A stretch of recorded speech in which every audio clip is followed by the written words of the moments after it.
Bom, muito bem. Pelo jeito começou a gravar, não sei quanto tempo faz, porque eu dei uma viajada aqui. Talvez tenha ali um minutinho sem nada no começo, mas acho que não vai ser tão grave. Então, como eu vinha dizendo, mais uma vez, sejam bem-vindos a mais uma aula de Geometria Analítica e Álgebra Linear. Na aula de hoje a gente vai continuar aquilo que a gente estava vendo na aula passada. E o tema da aula passada, né, no capítulo, a gente tinha começado, né, um tópico novo, que era o tópico de ortogonalidade.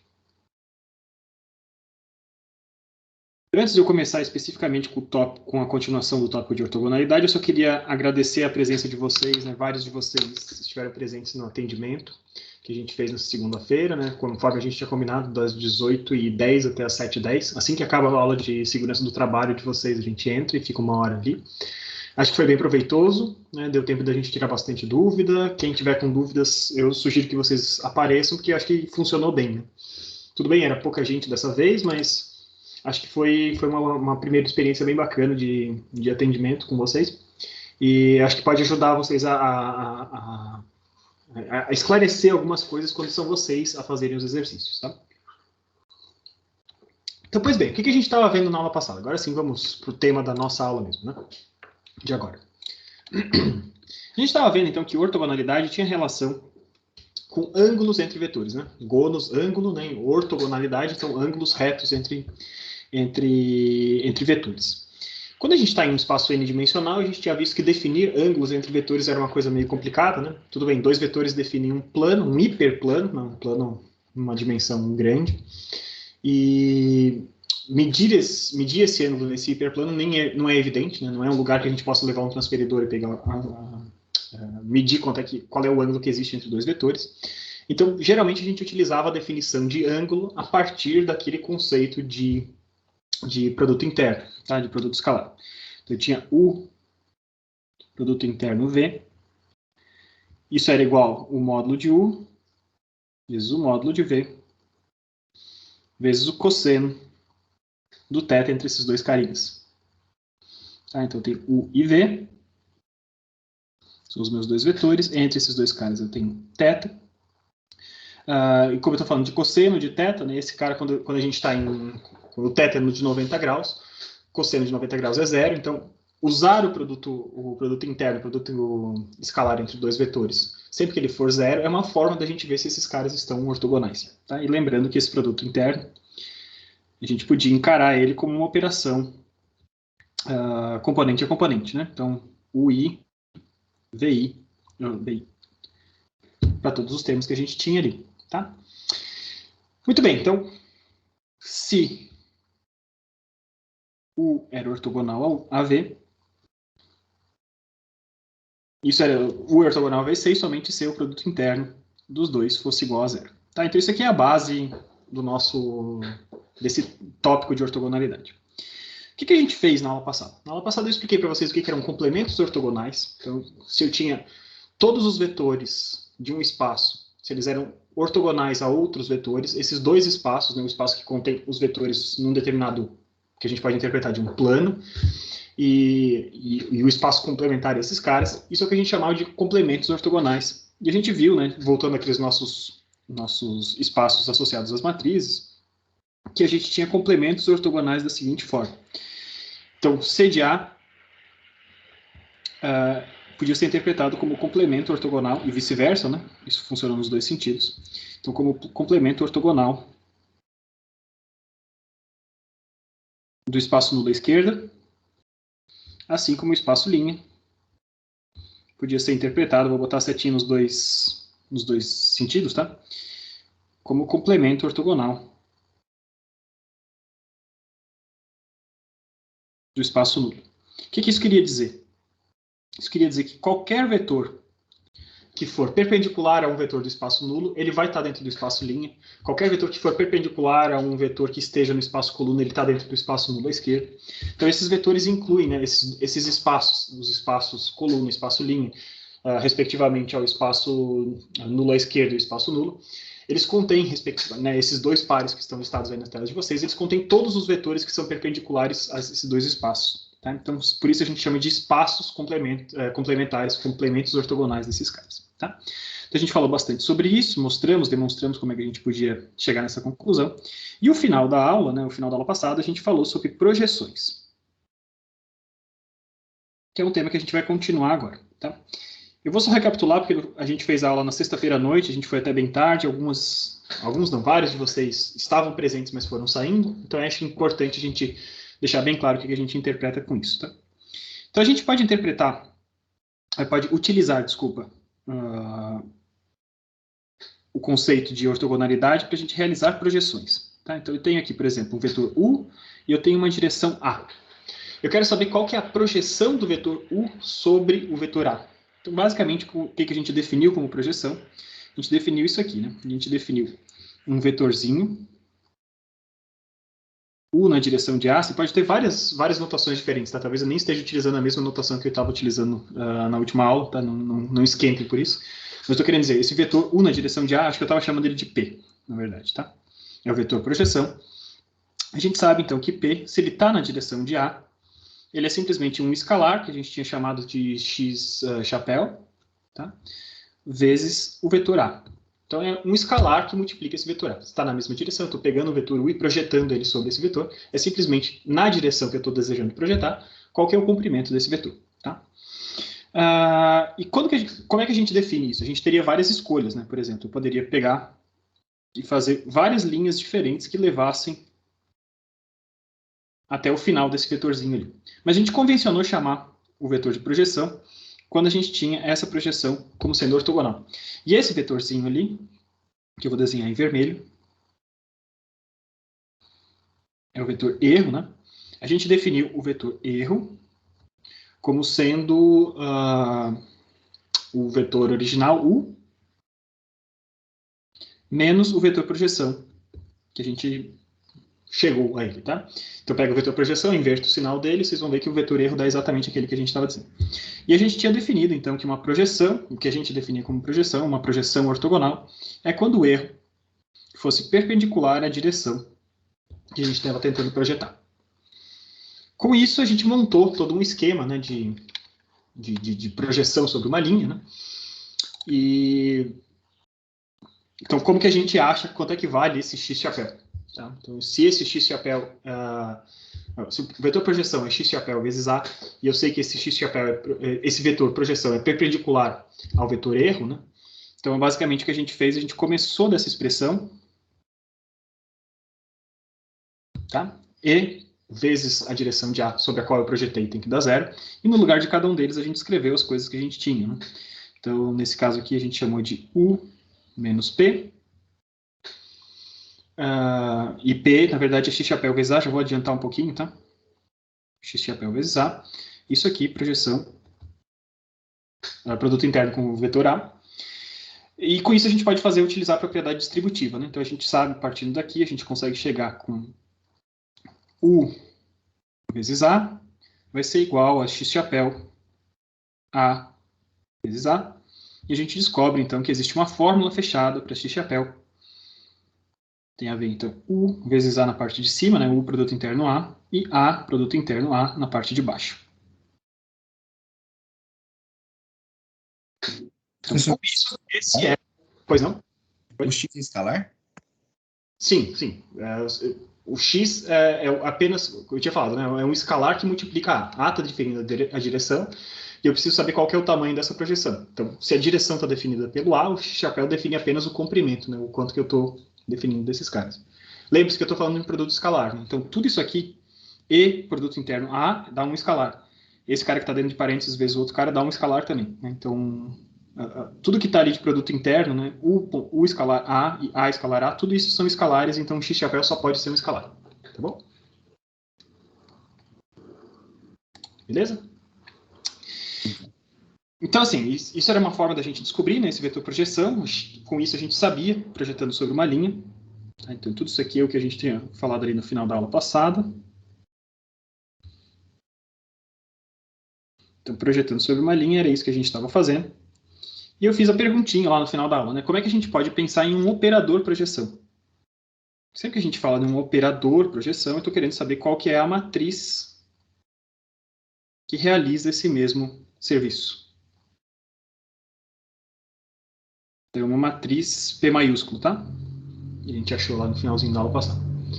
Então, o que eu quero saber? Eu quero saber, assim, esse vetor projeção que eu estou tentando achar, é uma determinada matriz que eu vou chamar de P maiúsculo, que é aplicada sobre o vetor U.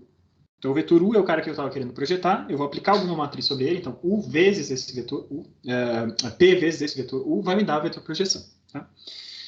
E a gente conseguia montar esses caras de uma forma interessante. Né? Então, se P era simplesmente x chapéu vezes A, posso escrever A vezes x chapéu, né? Tanto faz, eu posso jogar o escalar para um lado ou para o outro. Então, P era isso aqui. A fica dessa forma, x chapéu eu vou substituir, então, o que a gente recém encontrou, o produto interno A, desculpa, sobre A, produto interno A. Certo? E a gente viu que esses produtos internos, a gente podia interpretar eles utilizando a notação de matrizes que a gente tinha. No lugar de a gente escrever sempre esse pontinho, que às vezes é meio chato de escrever, a gente tinha denotado o seguinte, tá? Observe o seguinte. Se eu escrevo U transposto vezes A, o que eu estou fazendo aqui? Estou pegando um vetor que geralmente estava em pé, estou deitando ele, e estou multiplicando por um outro vetor. Né? Esse aqui era o transposto, e esse carinha aqui é o A. Ao fazer essa operação na lógica de produto entre matrizes, né, eu vou pegar o primeiro elemento de U vezes o primeiro elemento de A, mais o segundo elemento de U vezes o segundo elemento de A. Ou seja, essas duas formas são totalmente equivalentes. O produto interno A ou o transposto vezes A é a mesma coisa. Tá? Então, partindo desse princípio, vamos adiante, né? Então, o que eu estava fazendo? Então, o transposto A... tá, tem o A, que eu pulei ali para frente, né? E esses dois caras, o transposto A e A transposto U, é a mesma coisa. Tá? Então, eu posso inverter a ordem desse carinha ali em cima. Então, eu deixo A dessa forma. Na parte de cima, eu escrever esse cara aqui, A transposto vezes U, é a mesma coisa que U transposto vezes A, porque é um escalar simplesmente. Dividido, então, por A transposto vezes A. E com isso, agora, se a gente pega e escolhe essa partezinha da frente que está multiplicando U, isso aqui tem a cara de um operador sobre U. Então, eu tenho alguém que está operando U da seguinte forma. Eu tenho A vezes A transposto, dividido por A transposto vezes A, que multiplica U. E isso vai me dar o vetor P. Tá? E esse carinha aqui, A vezes A transposto dividido por A transposto vezes A, a gente mostrou no finalzinho da aula passada que sim, isso aqui era uma matriz. Como que a gente mostrou isso? Né?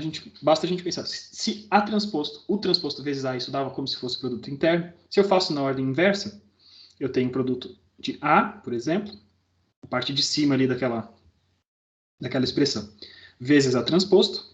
Então, o A transposto deitou esse vetor, né? E na hora que eu faço, então, o produto desses caras, fica claro que a gente preenche uma matriz inteira. Aqui eu tenho A1 vezes A1, depois eu tenho A1 vezes A2, e assim por diante. E a gente vai preenchendo esse carinha aqui todo, até a gente ter AN vezes AN, A1 vezes AN vezes A1. Então a gente preenche uma matriz inteira, fazendo um produto dessa forma, tá? Então essa matriz aqui, ela vai ser, na verdade, eu devia dizer... Bom, tanto faz aqui a gente chamar de N ou M, tá? Mas, enfim, o número de coordenadas desse vetor que eu estou tentando projetar, tá?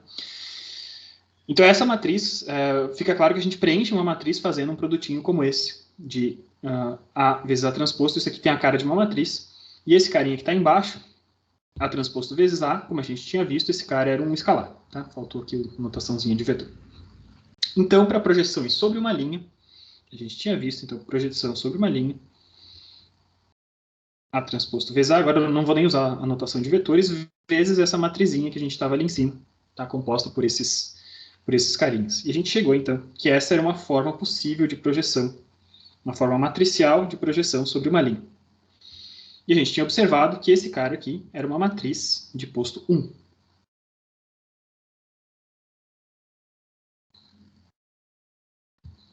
Por que era uma matriz de posto 1? Porque, afinal de contas, embora fosse uma matriz preenchida, né, de M por N ou N por N termos, tá? Essa matriz, na verdade, era composta apenas por um vetor. Né? Eu tenho esse vetor A vezes A transposto, isso preenche essa matriz inteira. Então, a única informação que eu precisaria preencher, que eu precisaria armazenar para eu reobter esse vetor, seria simplesmente essa matriz, esse vetorzinho A. Né? Por isso, uma matriz de posto 1, toda a informação necessária para preenchê-la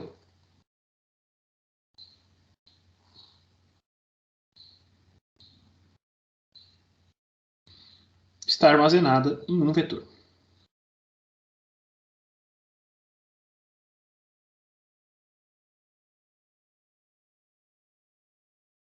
Isso a gente também já tinha visto antes, né, o que era uma matriz de posto 1, só estou relembrando para vocês esse conceito geral. Então, isso é o que a gente tinha feito, né? Vamos começar, então, mostrando como é que isso funciona na prática. Acho que eu não tinha feito exemplo na aula passada. Então, vamos achar o exemplinho, mesmo que a gente já tinha feito, né, de projetar sobre uma linha. Eu quero saber qual que é a matriz de projeção. Desejo encontrar qual que é o P responsável por projetar sobre a direção, sobre uma direção A, que pode ser, por exemplo, 1, 2, 2, tá? Então, essa é a direção 1, 2, 2 sobre a qual eu quero projetar. Então, observe que eu não preciso dizer, para eu saber qual que é o operador projeção, um operador projeção ele pode agir sobre qualquer vetor. Então, tanto faz qual é o vetor sobre o qual eu estou aplicando, a matriz de projeção é uma só, porque a matriz de projeção tem que estar relacionada apenas com a direção sobre a qual eu estou projetando, beleza? Então, por isso eu não estou dizendo qual vetor eu estou projetando, não estou procurando qual que é a projeção, eu estou procurando qual que é o operador projeção. Beleza? Então, operador projeção. E para fazer isso, então, a gente vai simplesmente seguir a nossa formulazinha geral ali que a gente pegou, né? Então, P vai ser quem? Vai ser A vezes A transposto dividido por A transposto vezes A. Então, esse A transposto vezes A eu vou deixar aqui na parte da frente, né? Que isso aqui é um escalar. E aqui eu vou fazer, então, vou separar e vou fazer A vezes A transposto. Meu A era 1, 2, 2, vezes A transposto. A mesma coisa, só que deitado. 1, 2, 2. A transposto vezes A, então é o produto interno desses caras, né? Então tem 1 vezes 1, mais 2 vezes 2, mais 2 vezes 2, isso aqui dá 9, né? Então tem 1 nono aqui na frente, um escalar que multiplica essa matriz inteira. E a matriz, então, a gente utiliza as regras de produto de matriz. Primeira linha pela primeira coluna e assim por diante, e com isso a gente vai preencher. Então tem 1 vezes 1 deu 1, 1 vezes 2 deu 2, 1 vezes 2 deu 2, 2 vezes 1 deu 2, 2 vezes 2 deu 4, 2 vezes 2 deu 4, 2 vezes 1 deu 2, 2 vezes 2 deu 4, 2 vezes 2 deu 4. Tá? Então, achei a minha matriz de projeção. Tá? E essa matriz, sempre que eu quiser projetar qualquer vetor de R3 sobre essa direção 1, 2, 2, basta eu pegar essa matriz e multiplicar por esse vetor. Tá? Como é que a gente observa que essa matriz de fato é uma matriz de posto 1?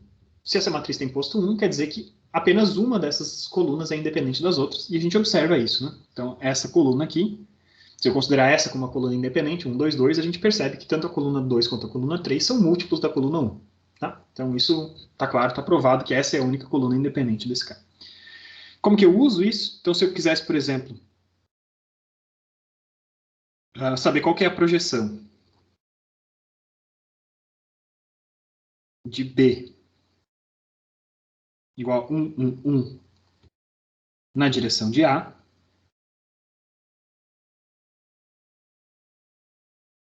basta eu fazer o seguinte, né? O operador projeção, eu aplico essa matriz P sobre o vetor B. Então, a gente tem 1 nono, 1, 2, 2, 2, 4, 4, 2, 4, 4. E eu vou aplicar esse cara sobre o vetorzinho, por exemplo, 1, 1, 1.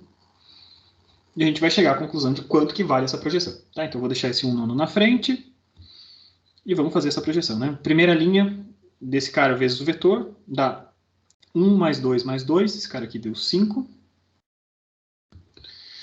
A segunda linha dá 2 mais 4 mais 4. Ou seja, 10, e a última linha a mesma coisa. Então, essa é a projeção. Esse carinha aqui é o vetorzinho projetado. Né? Então, se eu tinha o vetorzinho B, 1, 1, e quisesse projetar na direção de A, que é 1, 2, 2, esse é o vetor projeção que a gente estava encontrando. Tá? Muito bem, então só mostrando, isso foi só um exemplinho básico, tá? E agora a gente vai refletir um pouquinho mais sobre propriedades de projeção antes da gente expandir projeção, não apenas sobre uma linha, mas expandir projeções sobre outras coisas, tá? Então, a primeira coisa que a gente está olhando, tá? Observe o seguinte. Eu tenho o vetor P, a matriz P, e eu aplico sobre o vetor B.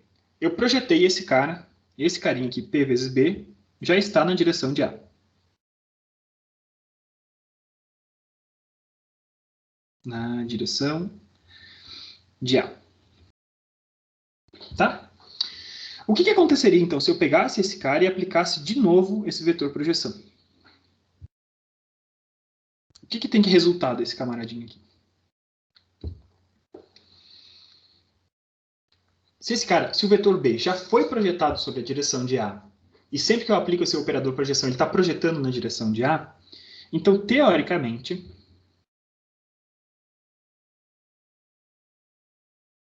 e a gente vai ver que na prática é isso aí mesmo, né? Então, teoricamente, a segunda aplicação de P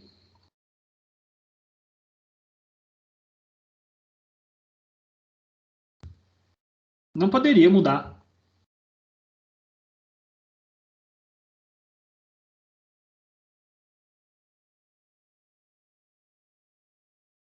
o vetor já projetado na direção de A.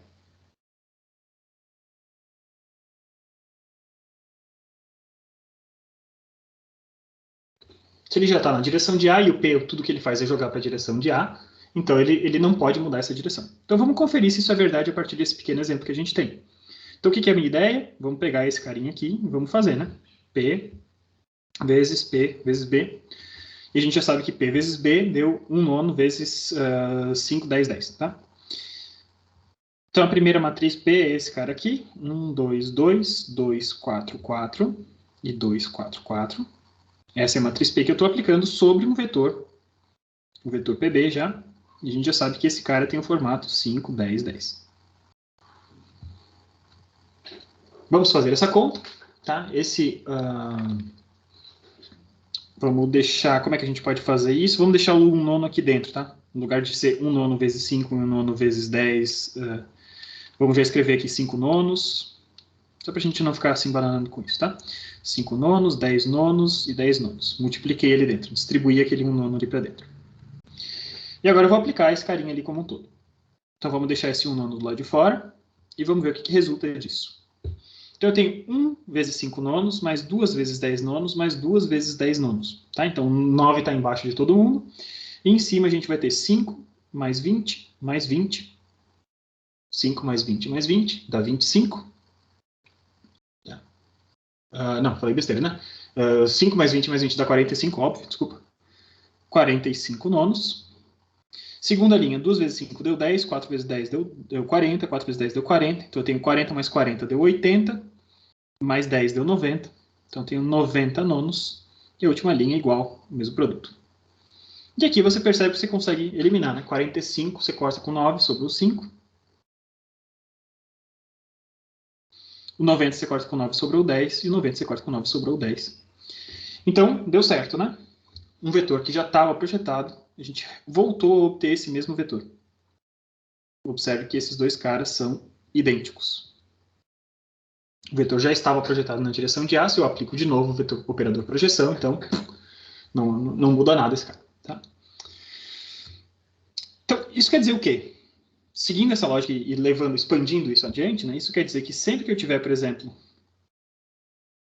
tantas vezes quantas eu quiser aplicar a matriz P sobre um vetor B, o resultado vai ser o mesmo do que se eu tivesse aplicado apenas uma vez essa matriz sobre o vetor B. Tá? Então, tá tranquilo.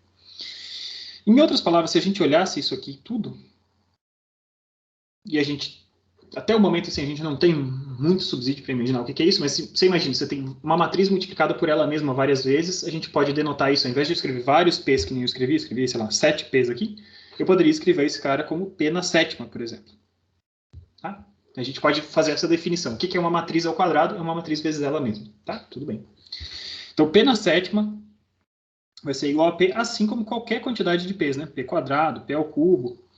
Tantas vezes quantas as matrizes eu tiver aplicado, sempre eu tenho o resultado geral desse cara é sempre igual a P, tá?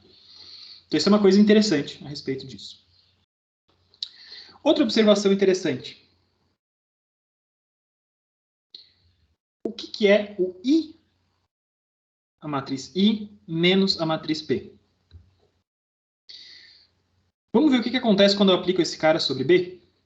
Então, se eu tenho essa propriedade aqui, eu posso usar a propriedade distributiva desse produto, né? Então, eu tenho I vezes B, que dá B, simplesmente, menos P vezes B, que é o vetorzinho projeção. Ora, mas B menos P, o que a gente tinha dito, era exatamente o vetor erro. Isso era a definição de vetor erro. Tá? Então, o que é uma matriz I menos P? Também é uma matriz de projeção.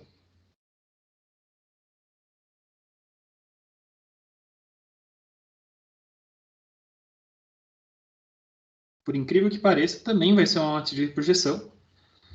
Só que ela não está projetando sobre a direção que a gente estava fazendo. O que ela está fazendo? Ela projeta sobre uma direção perpendicular a A. Então a gente constrói a matriz P a partir de A, né? Constrói a matriz P. Se eu precisasse fazer um operador de projeção sobre alguma coisa ortogonal a esse cara, bastaria eu pegar e fazer I menos P e a matriz de projeção funcionaria ainda como uma matriz de projeção, projetando sobre esse cara perpendicular a A, tá bom? Então isso é uma coisa interessante, é uma ferramenta interessante que nos permite ser criativos, né? Se a gente tiver que projetar sobre direções perpendiculares, coisa que pode ser interessante para a gente. Ficou alguma dúvida, gente, a respeito disso? Tranquilo? Se estiver tranquilo, a gente vai passar para o próximo tópico, ainda sobre projeção, só que agora a gente vai sair da coisa fácil, né? A gente estava projetando sobre uma linha e agora a gente vai projetar sobre um subespaço.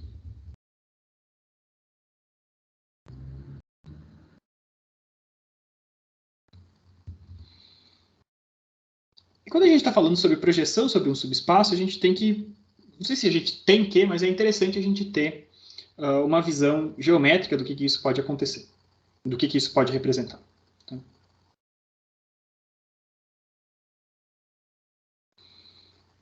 Então imagina lá que eu estou em R3, só para eu conseguir desenhar, tá?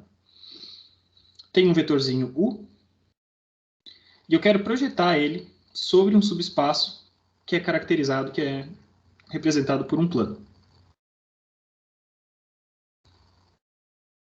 Tá? E esse é o subespaço, eu vou chamar um subespaço V. O que seria projetar esse cara sobre o subespaço V? Bom, a gente tem várias maneiras da gente chegar a essa descrição, né?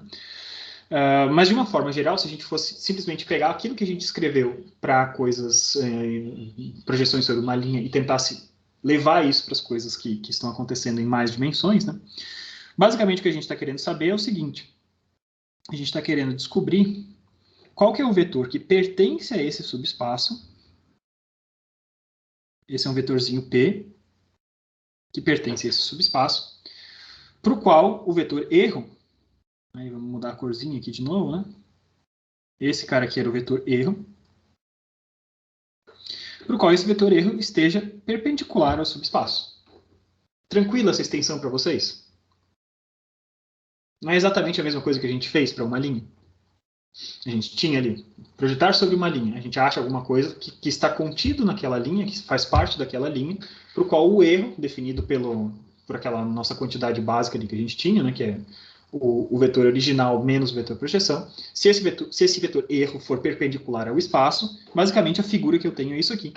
E fica muito claro, né? A gente tem assim, se o nosso subespaço sempre fosse um plano, ficaria bem claro o que a gente estava querendo dizer. Era como se eu tivesse pegado, por exemplo, uma lanterna aqui de cima e eu estivesse marcando onde que ficava a sombra desse cara. Então, se tivesse raios aqui perpendiculares a esse subespaço, o vetor P seria a sombra que esse cara faria sobre aquele subespaço. Tá bom? Então, eu desenhei em R3 aqui, mas imaginem que eu pudesse desenhar isso em Rn. Tá? Então, esse U é alguma coisa que está desenhada em Rn e V é um subespaço de Rn.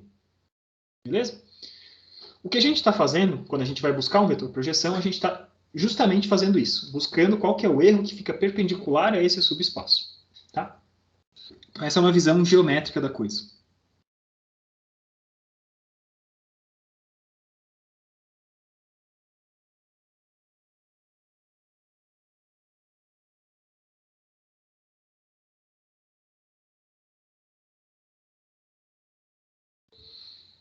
Claro que não é a única visão possível, né? Porque essa visão geométrica, se eu não tiver ferramentas claras a respeito disso, né? Isso não me ajuda muito, né? Só vou deixar anotado aqui, né? Lembrando, o que é a nossa definição de erro? Erro é o vetor U, que eu quero projetar, menos o vetor P, o vetor projetado. E o erro vai estar perpendicular ao espaço de B. Tá? Então, isso que caracteriza esse vetor projeção. Tá? Muito bem. Então, essa é a visão geométrica das coisas. Agora, vamos dizer que a gente tenha... Vamos passar para a álgebra linear, né? Vamos expressar isso em termos que a gente consiga escrever matrizes e componentes de uma forma mais fácil, tá? Então, o meu objetivo é chegar em alguma coisa equivalente a essa visão geométrica. Se vocês conseguem intuir que essa visão geométrica faz sentido, a gente vai chegar num formato matricial, num formato álgebra linear, que representa a mesma coisa, tá? Então, vamos assumir agora que a gente tenha, por exemplo, que eu esteja num espaço Rm. A gente vai supor que a gente tem N vetores linearmente independentes. Linearmente independentes.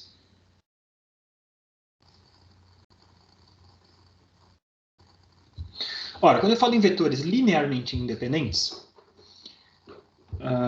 esses caras aqui,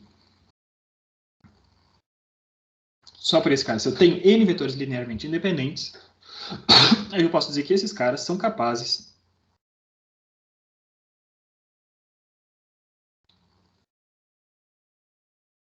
de gerar um subespaço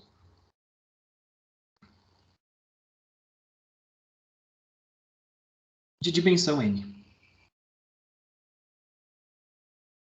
Certo? Então eu estou em Rm, pode ser um espaço que tenha uma dimensão maior, mas se dentro desse Rm eu tenho um n que é menor do que m, um número menor do que essa dimensão total do espaço onde esses caras moram, se esses caras são linearmente independentes, eu consigo utilizar eles como se fossem uma base para expressar alguma coisa que é um subespaço desse espaço. Tá? Muito bem, então esses vetores aqui a gente vai denotar o seguinte. Então essa possível base para esses espaços, eles vão ser vetores, eu vou ter i vetores, com i indo de 1 até n, tá? E esses i vetores formam essa base desse espaço. Tá? Então isso vai ser o nosso conjuntinho aqui. Vou definir esse conjunto de vetores linearmente independentes dessa forma. Esses vetores, então, estão associados a um subespaço. Então, quando a gente está buscando a projeção de um vetor qualquer, o que eu estou buscando basicamente é isso aqui. Eu estou buscando um x-chapéu que multiplica o primeiro vetor, um x-chapéu 2 que multiplica o segundo vetor, até um x-chapéu, deixa eu botar 3 pontinhos aqui, né, para não ficar escrevendo de besteira, até um x-chapéu n que multiplica o enésimo vetor dessa série. Tá? Essa projeção aqui vai ser o quê? Vai ser a projeção mais próxima possível. Eu quero saber qual que é essa combinação linear desses vetores.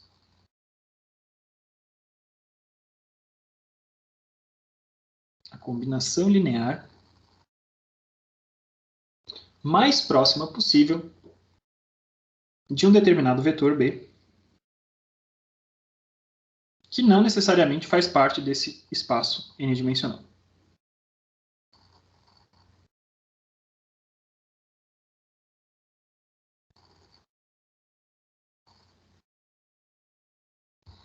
Que pode não pertencer ao subespaço.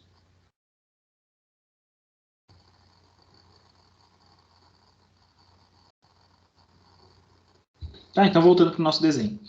O meu vetorzinho U ou B, né, do jeito que eu estava escrevendo ali, esse vetorzinho U ele pode não estar contido no plano, do jeito que eu desenhei, ele está fora desse plano. Mas eu estou querendo buscar qual que é o vetor que está no plano, P pertence a esse subespaço, tá? Qual que é o vetor que está mais próximo possível desse vetor que pode estar fora, e isso a gente vai encontrar através dessa relação de minimização de erro. Tá? Então, esse vetorzinho aqui, a gente está fazendo através da minimização de erros.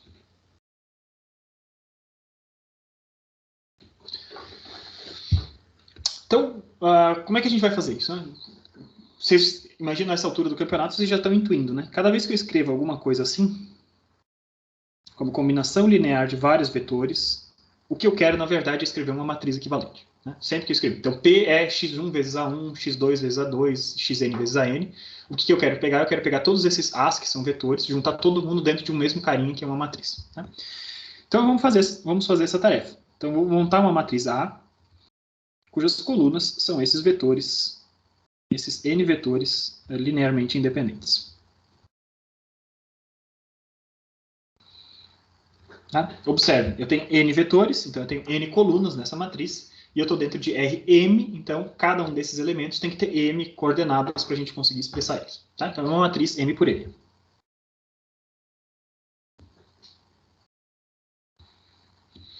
Tá? Em seguida, o que eu vou pegar? Eu vou pegar todas essas coordenadas x-chapéu, que são escalares que a gente estava fazendo, são escalares que multiplicam cada um desses vetores, e esses caras vão virar coordenadas de um vetorzinho empilhado também. Então eu tenho x-chapéu 1, x-chapéu 2, até x-chapéu n. E com isso, a minha equação lá de cima, eu posso expressar a minha equação dessa seguinte forma. O vetor projeção, que é quem eu estou buscando, é simplesmente um A que multiplica esse vetor x-chapéu. Tá? Agora esse x-chapéu é um vetor, tá? Então, talvez não tenha ficado a notação muito boa, eu preciso de duas coisas em cima do x, mas enfim. E uma coisa que a gente observa, né, é que P, esse vetor projeção, olhem ali para cima, ele vai ser obrigatoriamente pertencente ao espaço coluna de A. Porque ele vai ser uma combinação linear dessas colunas, dessas matrizes. Tá bom? Muito bem, então a gente vai voltar agora à questão do erro, né? Então, se a gente define erro como sendo o vetor que eu quero projetar menos o vetor projeção,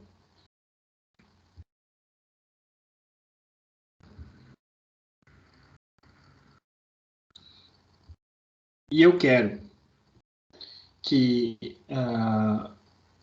esse vetor erro seja perpendicular a todo o espaço correspondente, ou seja, ele tem que ser perpendicular ao espaço coluna de A, tá? Agora nesse novo contexto, né? Voltem ali no nosso coisinho. Esse Vzão ali que a gente estava dizendo, esse espaço vetorial, nada mais é do que o espaço coluna dessa matriz, que está definido por esse cara. Então eu quero que esse meu vetor erro seja perpendicular a todo o espaço. E ele ser perpendicular a todo o espaço quer dizer o quê?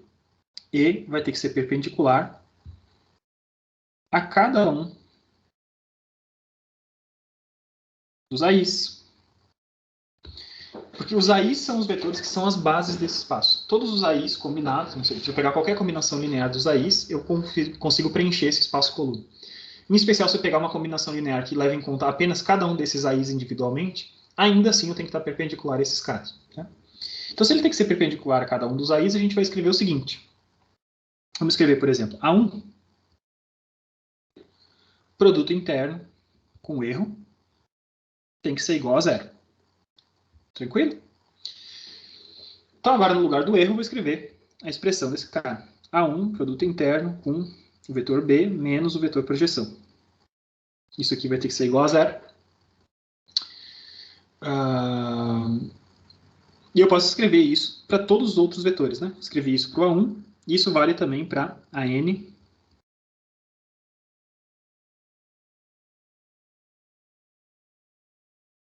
De A1 até a N, eu posso escrever uma pilha dessas equações. Tenho N equações como essas.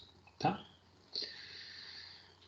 Cada um desses vetores, né, cada uma dessas operações, a gente tinha visto que isso aqui a gente podia escrever de forma equivalente. Então, esse sisteminha aqui de equações que a gente tem, eu posso escrever como se fosse A1 transposto vezes B menos P. Isso é a mesma coisa que eu escrevi a primeira linha. Isso aqui vai ter que ser igual a zero.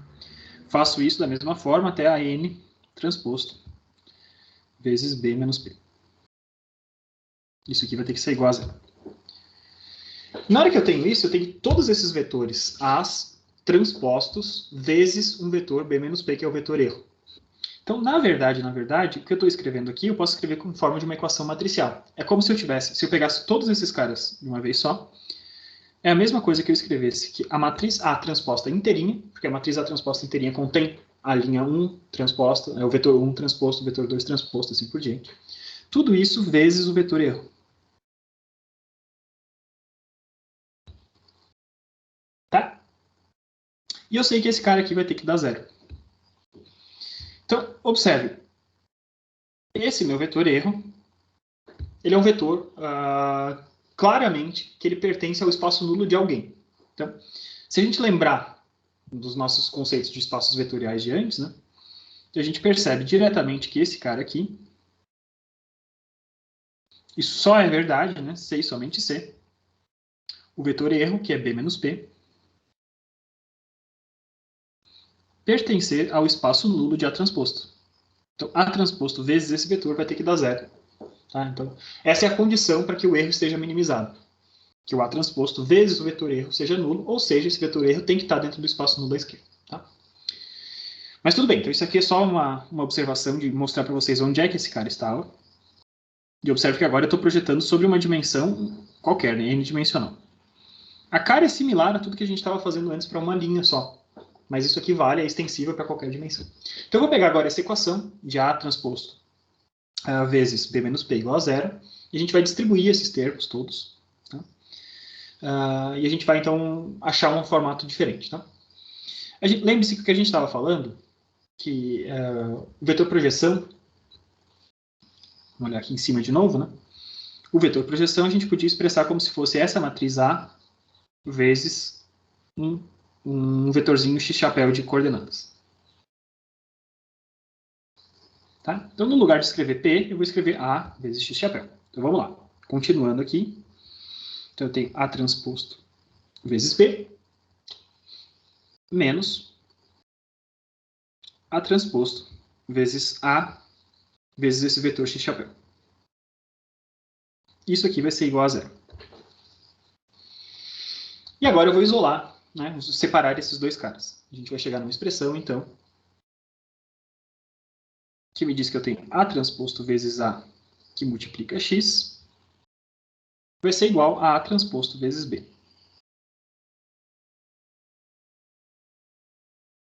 E essa aqui é a equação que caracteriza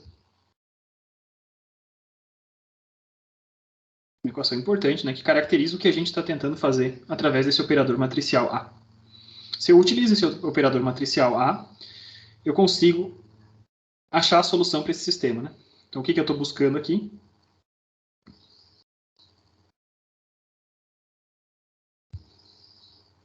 As coordenadas x-chapéu para zerar esse sistema todo, para zerar para o erro ser perpendicular àquele cara como um todo. Tá?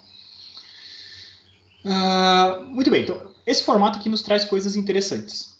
Tá? Então, vamos seguir adiante, vamos continuar explorando esse formato. Desceu demais, né? Então, esse formato me diz o seguinte. Primeiro, observe o seguinte.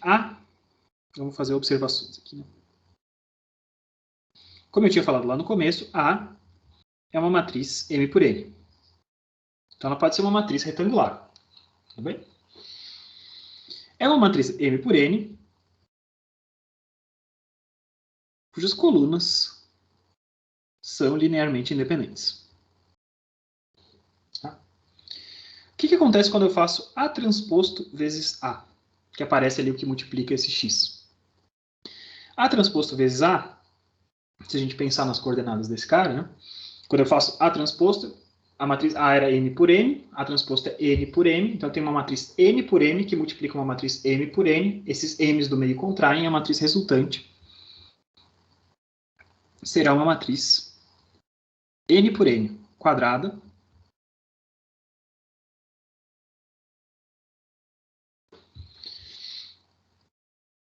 e se as colunas de A são linearmente independentes, é possível a gente provar que será N por N, e além disso será invertível. Tá? Eu não vou provar aqui agora, mas é possível a gente provar isso. Tá? Que A transposto vezes A na menos 1, existe A transposto vezes A na menos 1. E se existe A transposto vezes A na menos 1, a gente pode escrever essa equação ali em cima, que está em roxo, no topo ali da página de vocês, de uma forma ainda mais simples, né? Eu quero descobrir quem que é esse vetorzinho x, tá? Então, basicamente, o que eu preciso fazer? Eu preciso ter esse A transposto vezes A na menos 1, é a mesma coisa que eu tivesse pré-multiplicado A transposto vezes A na menos 1 dos dois lados, tá? Que multiplica A transposto vezes B.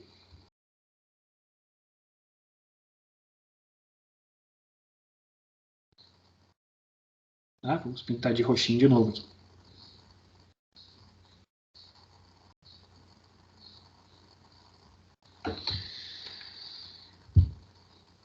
Lembre-se, vamos comparar esse formato, né? Isso aqui funciona para qualquer dimensão.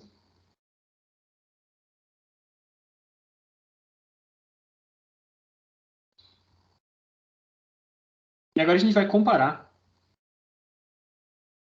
com o que a gente tinha de projeção sobre uma linha.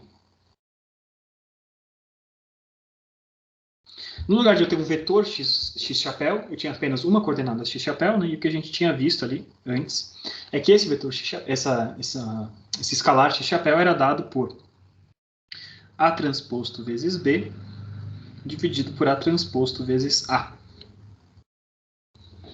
Vocês observam como fica uma coisa bem similar no que a gente tinha. O x chapéu era encontrado dessa forma. Vocês observam que a gente tem A transposto vezes B. Deixa eu marcar aqui de novo, né? Vou deixar um pouquinho mais roxo esse cara aqui. A transposto vezes B está aqui, que é o mesmo cara que apareceu na parte de cima aqui. E eu estou dividindo por A transposto vezes A.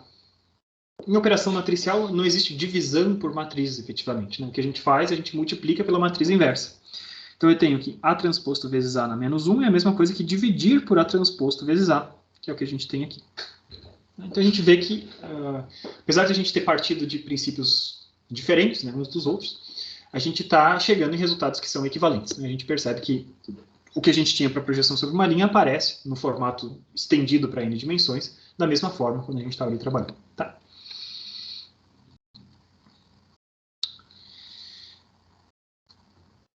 Em seguida, o que a gente pode ver é o vetor projeção. Né? Vamos ver como é que funciona aqui. A gente vai identificar quem que é o vetor projeção e quem que é o operador projeção, nesse caso n-dimensional. Então, o vetor projeção era o quê? É um operador, né, uma matriz A, que multiplica esse x-chapéu que a gente recém encontrou. A gente tinha visto esse formato, né? Era isso que a gente estava buscando. O vetor projeção é aquele que mora dentro desse espaço coluna de A, que é o mais próximo possível daquele vetor que a gente está projetando. E x-chapéu, agora a gente tem essa expressão como um todo. Então eu posso escrever que o vetor projeção vai ser A vezes A transposto vezes A na menos 1, vezes A transposto, vezes o vetor B. Beleza?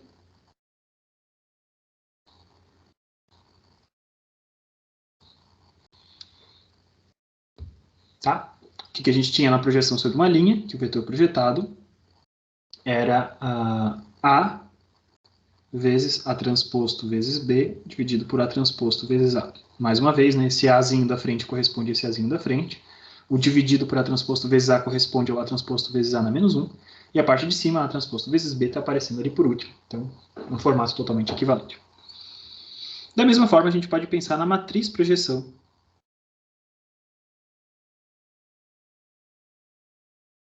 Então, lembrando o que era a matriz projeção, o operador projeção. O operador projeção é aquele que a gente aplica sobre B para obter P. Então, P que multiplica B para ser igual a Pzinho.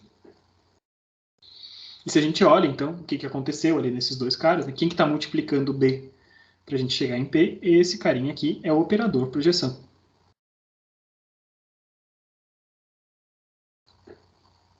O operador projeção, então, é A vezes A transposto vezes A na menos 1 vezes A transposto. Esse cara aqui é o meu operador projeção. Comparando o que a gente tinha, né, na projeção sobre uma linha, a gente tinha visto que o operador projeção era A vezes A transposto dividido por A transposto vezes A. De novo, faz sentido aqui na ordem das coisas, vocês percebem que a gente tem A vezes A transposto e o dividido pelo A transposto vezes A, que é o A transposto vezes A na menos 1. Tá? Então está tudo coerente, tudo andando da mesma forma como a gente queria. Tá? Muito bem.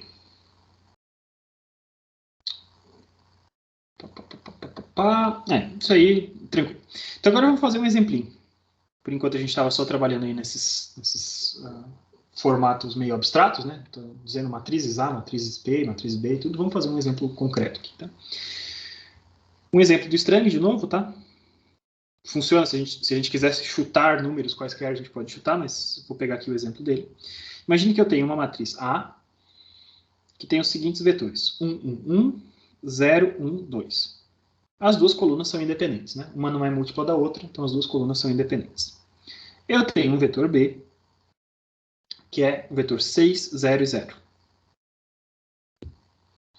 Agora a gente quer achar tudo que a gente pode, né? Quais são as coordenadas, x chapéu, que eu tenho que multiplicar pelas colunas de A para chegar no vetor projeção. Eu quero saber quem que é o próprio vetor projeção e quem que é o operador projeção desse sistema. Tá? Então, observe, a gente já tem tem A com as duas colunas independentes e a gente sabe que a gente vai precisar operar várias vezes com A transposto vezes A e A transposto, tá? Então, a primeira coisa que a gente vai fazer é fazer o cálculo de quem que é A transposto vezes A, que vai aparecer várias vezes. Então, pego o A transposto, 1, 1, 1. Vou escrever isso de uma forma mais ordenada. 0, 1, 2, que multiplica 1, 1, 1, 0, 1, 2. Fazemos essa multiplicação, então tem 1 vezes 1, vezes 1, vezes 1, vezes 1, vezes 1. Todos esses caras somados deram 3. Depois, 1 vezes 0 deu 0, 1 vezes 1 deu 2, 1 vezes 1 deu 1, 1 vezes 2 deu 2, 1 mais 1, 3. Em seguida, a mesma coisa, só que na ordem inversa, então deu 3. E por último, a última linha, a última coluna, 0 vezes 0, mais 1 vezes 1, mais 2 vezes 2. Esse cara aqui deu 5. Tá? Então eu tenho A transposto vezes A, tenho esse formato, 3, 3, 3, 5. Outra coisa que eu preciso saber, que aparece várias vezes, como vocês perceberam já, esse terminho A transposto vezes B. Então já vamos pegar A transposto vezes B e vamos calcular esse camaradinho aqui. Então eu tenho 1, 1, 1, 0, 1 e 2, que multiplica o vetor que eu quero projetar, que é o vetor 6, 0 e 0. Qual que é o resultado disso, né? Pelas dimensões tem que ser um vetor de duas coordenadas. Então o primeiro termo é 1 vezes 6, mais 1 vezes 0, mais 1 vezes 0. Temos 6 aqui. E o segundo termo, 0 vezes 6 deu 0, 1 vezes 0, 2 vezes 0, 6 e 0. Então A transposto vezes B deu 6 e 0. Tá? Então fiz essas continhas aqui. Agora o que a gente está... A primeira coisa que a gente vai descobrir é quem que é aquele vetorzinho x. Se vocês olharem lá para cima, o vetorzinho x é o resultado desse sistema aqui, né? Tá? Então é um sisteminha simples, cujas matrizes eu conheço, já calculei agora, 3, 3, 3, 5, que multiplica os vetores coordenados x1 e x2. E isso aqui vai ser igual ao A transposto vezes B, que é 6 e 0. Tá? Então a gente pode fazer várias coisas, vários sistemas de resolução diferentes. Você pode fazer por eliminação, por exemplo, né? Pega a primeira linha e subtrai da segunda. Você vai criar um zero ali na parte de baixo, né? Então, 3 menos 3 deu 0, 5 menos 3 deu 2. Então, eu tenho 2 vezes x2 igual a menos 6. Tá? Por eliminação. Para vocês não dizerem que eu não estou fazendo tudo tão detalhado quanto eu deveria. 3, 3, 3, 5. Vetor aumentado, 6 e 0. Eliminação, mantém a primeira linha. Primeiro pivô é 3. Multiplicador é 1. 3 dividido por 3 dá 1. 1 vezes a primeira linha, subtrai da outra. Então, zerei aqui, deu 2 e aqui deu menos 6. E a partir desse momento eu consigo resolver. Né? Então, eu tenho duas... O que isso quer dizer? Essa matriz triangular superior, a matriz U, me diz que 2 vezes x2 vai ser menos 6. Então, eu já descubro. Daqui eu sei que x2, chapéu, vai ser menos 3.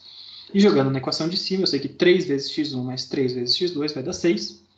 x2 vale menos 3, então 3 vezes menos 3 deu menos 9. Joga para o outro lado o menos 9 com o 6. O menos 9 foi para o outro lado somando, né? Deu 9 com 6, deu 15, dividido por 3, x1 chapéu deu 5. Tá? Então achei a solução. Quem que é meu x chapéu? É o vetorzinho que tem primeira coordenada 5, segunda coordenada 3. Tá? O que eu faço com isso agora? A gente pode utilizar esse x-chapéu para construir quem que são os vetores. Né? Então, o P a gente sabe que vai ser a matriz A vezes esse vetorzinho x-chapéu. Eu inverti a ordem aqui, né? X-chapéu em vetor. Matriz A, então, tem 1, 1, 1, 0, 1 e 2. E isso multiplica o vetorzinho 5 e 3. Isso vai dar o quê? Tem 1 vezes 5, mais 0 vezes 3, deu 5. 1 vezes 5 deu 5, 1 vezes 3 deu 3, 8. 1 vezes 5 deu 5, 2 vezes 3 deu 6, 11. 5, 8 e 11 é o meu vetor projeção.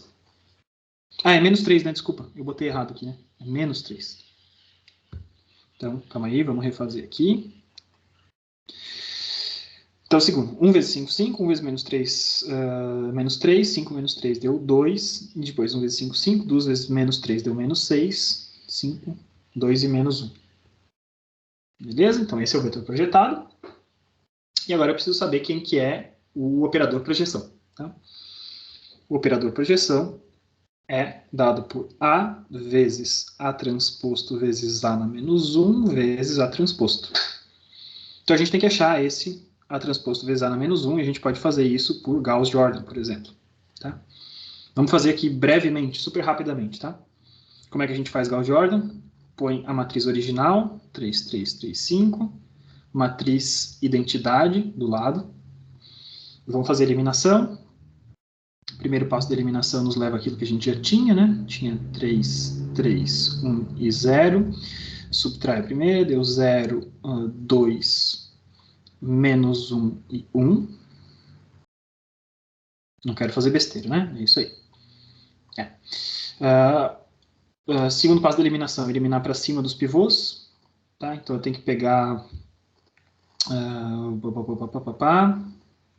pivô é 2, o cara de cima é 3, o multiplicador é 3 meios. Então eu tenho 3 meios da segunda linha, subtraído da primeira.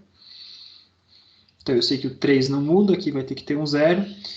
Eu tenho 3 meios vezes menos 1, deu menos 3 meios.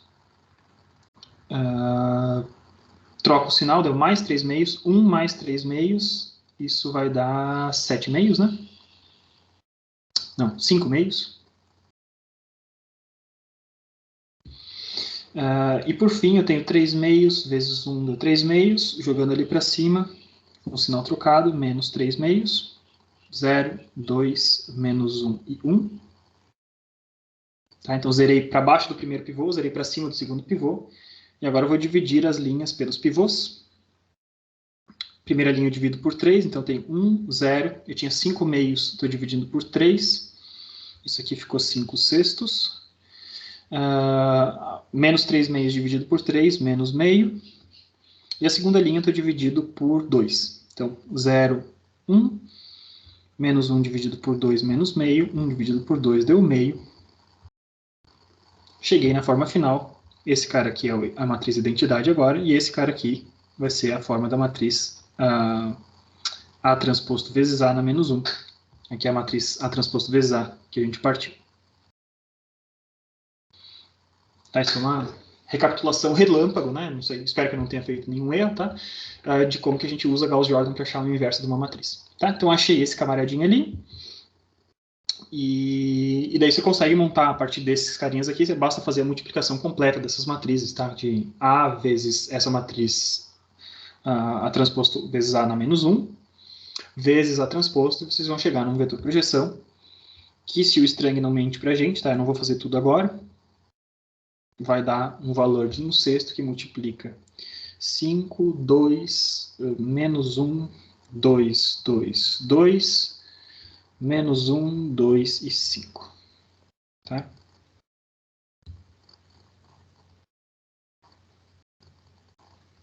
Peço para vocês conferirem. Vocês farão essa conta para ver se deu certo.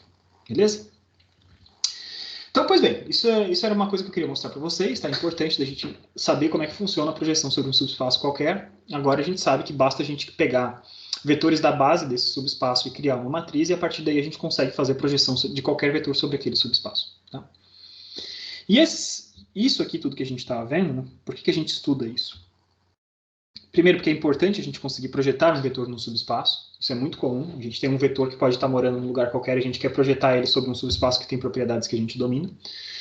Isso pode ser interessante. Mas, além disso, né, isso aqui vai ser a base do que a gente chama da aproximação por mínimos quadrados.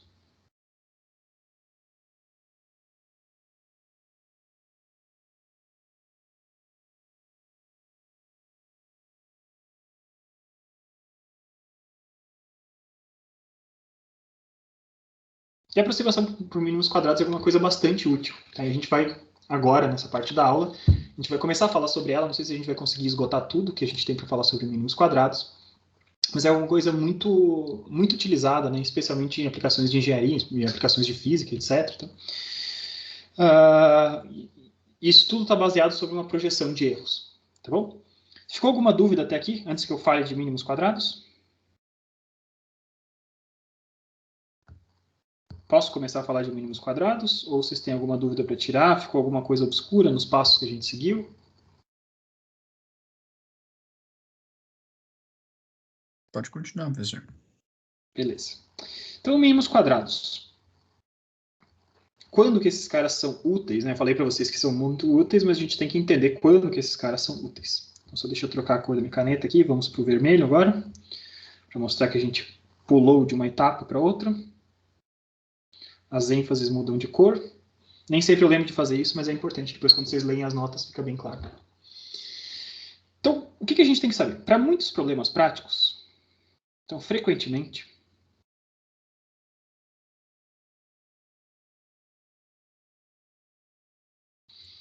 problemas práticos que estão associados a um sistema de equação, ax igual a b, por exemplo, não tem solução.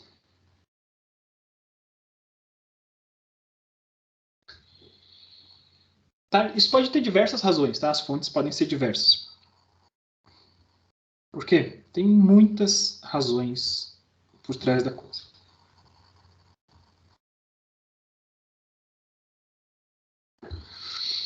Mas um caso comum é um sistema que tenha muitas equações e poucas incógnitas.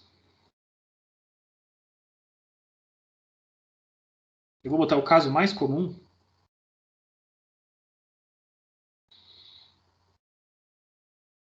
É o de um sistema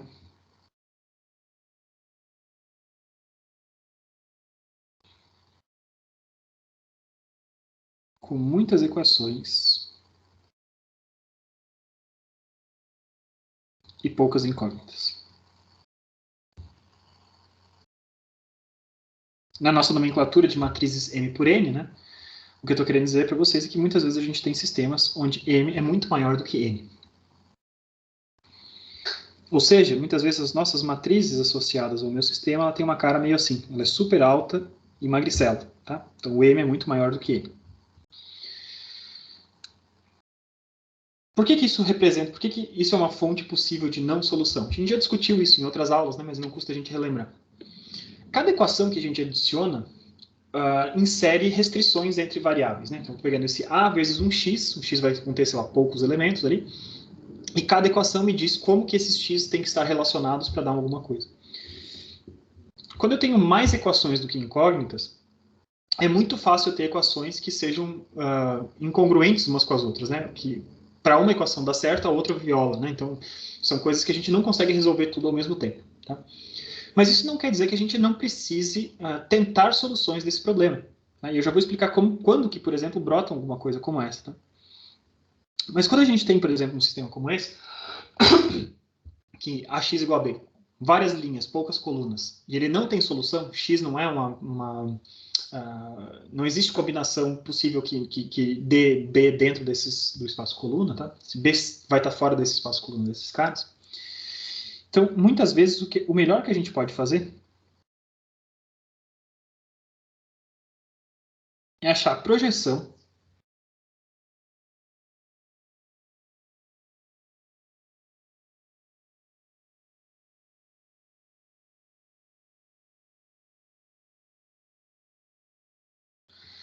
é encontrar a melhor solução possível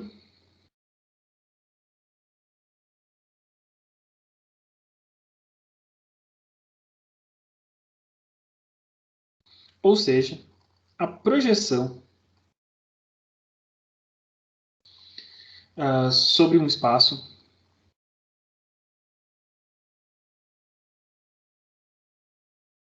com mínimo erro.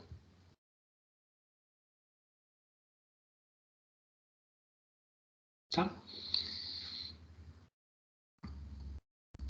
Então, basicamente, o que a gente vai fazer, né? Seguindo o que a gente tinha visto antes,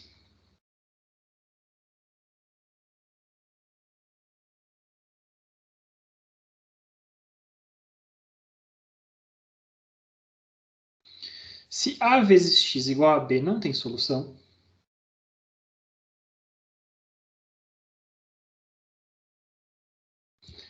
a gente pode tentar resolver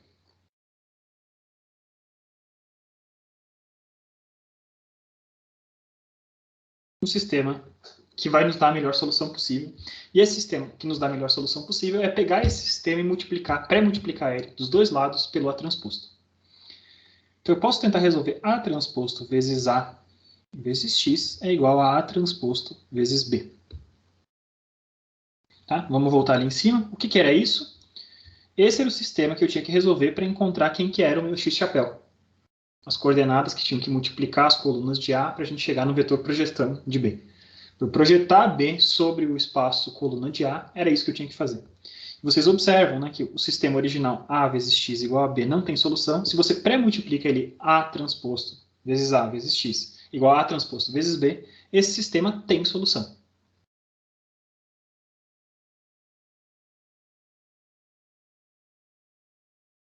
E a solução é a projeção de B sobre o espaço coluna de A. Tá? Então vamos pegar um exemplo. Vou mostrar como é que esse cara funciona. Tá? Um exemplo muito comum que a gente tem em física, por exemplo, você vai ter várias leituras. Você tem um determinado problema, você tem formas de observar esse problema, tá? E você vai observar algumas variáveis diferentes. Tá? Então, você está observando o deslocamento de uma massinha e o tempo. Então, para cada tempo diferente, você registra, você vai preenchendo uma tabela. Então, tempo 1, posição tal, tempo 2, posição tal, tempo 3, posição tal. Você preenche uma tabela bastante grande. Você percebe que essa tabela vai ter poucas colunas e muitas linhas. Tantas vezes quanto vocês forem avaliar as grandezas que vocês estão medindo, você vai adicionando uma linha nessa equação. E no resultado final, o que eu quero, na verdade, vai ser impossível praticamente a gente encontrar, até por incertezas de medição e tal, vai ser impossível a gente encontrar alguma reta que passe exatamente sobre todos esses pontos. Mas eu posso encontrar qual que é a melhor reta possível para passar por esses pontos. Então, o que eu estou falando de ajuste de reta, ajuste de curva. Então, o meu problema aqui é qual é a melhor reta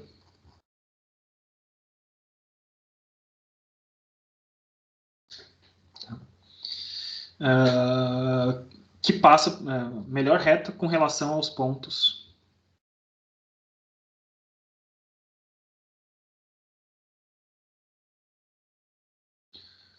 0 e 6, 1 e 0 e 2 e 0. A primeira coisa que a gente vai fazer, esse é um exemplo bem simples, tá? bem tranquilo, para a gente começar esquentando os motores aqui. A gente vai desenhar esses caras num plano. Vocês percebem que eles têm duas coordenadas, né? A gente vai desenhar esses caras aqui, então, em x e y, ou x1 e x2, tá? Tanto faz. Então, eu tenho os pontos 0 e 6. Quando x vale 0 e y vale 6, esse é um ponto 0 e 6. Outro ponto que a gente tem é o ponto 1 e 0. Tá aqui, ponto 1 e 0. E depois a gente tem o ponto 2 e 0.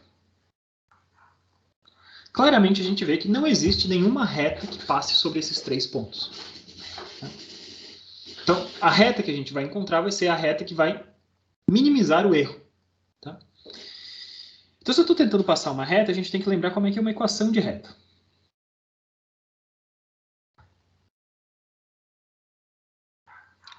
A equação de reta, para a gente caracterizar uma reta, a gente precisa de dois coeficientes. A gente precisa do coeficiente linear e do coeficiente angular.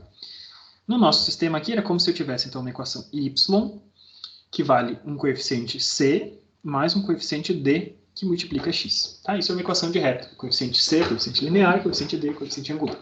Tá? Então então essa é a equação de reta, esse é o formato da coisa que eu estou tentando ajustar. Quero descobrir qual que é o melhor ajuste possível sobre esses 3 pontos. E eu tenho, então, esses 3 pontos. Quando x1 vale 0, eu tenho y1 valendo 6, eu tenho x2 valendo 1, y2 valendo 0, e x3 valendo 2 e y3 valendo 0. Bom? Para cada um desses, né, se esses caras estivessem sobre uma reta, a gente teria relações entre esses x e esses y. Tá? Então, se esse primeiro ponto estivesse sobre uma reta, a gente estaria, então, com uma reta que teria me dizendo o seguinte: c mais d vezes 0 é igual a 6. Né? Y é igual a c mais dx, então, estou trocando ali x e y nesse primeiro ponto dessa seguinte forma. Se esse segundo ponto estivesse sobre a reta, a gente teria c mais d vezes 1. Isso aqui seria igual a 0. E, por fim, c mais d vezes 2 igual a 0. Então eu teria essas 3 coisas. Se cada um desses pontos estivesse sobre uma reta, a gente teria esses caras ali. A gente logo percebe que não vai ter um C e um D que vão resolver isso para todo mundo. Tá? Mas o que a gente observa é que esse formatinho aqui que a gente tem, mais uma vez, é um sisteminha de equações. Um sistema de equações para os coeficientes da reta. Tá? Esses coeficientes da reta eu quero saber quem que são C e D. O que eu estou buscando, basicamente, é isso aqui. Quem que são C e D. E para eu fazer isso, basicamente, o que eu preciso fazer é encarar esse cara de uma forma matricial. Então, a gente vai transformar esse sisteminha aqui num formato AX igual a B. Tá? Onde A são os coeficientes que multiplicam os meus carinhas. Tá? Então, A vai ser... Quem está multiplicando C? Sempre 1, né? Quem está multiplicando D são os valores de X que eu medi. Então, x0, x1 e x2. Quem que é o vetorzinho x? O vetorzinho x contém as coisas que eu desejo achar, c e d. E o vetorzinho b, lado direito da equação, são os valores de y que eu medi, 6, 0 e 0. Certo? Se vocês procurarem a vezes x igual a b, não tem solução. Tudo bem? Se você fizer ali a eliminação de Gauss, aí você não vai achar uma solução que resolva para todo mundo. Vai dar uma incongruência ali no final das coisas. Tá? Podem tentar fazer, tá? Tentem, mostrem que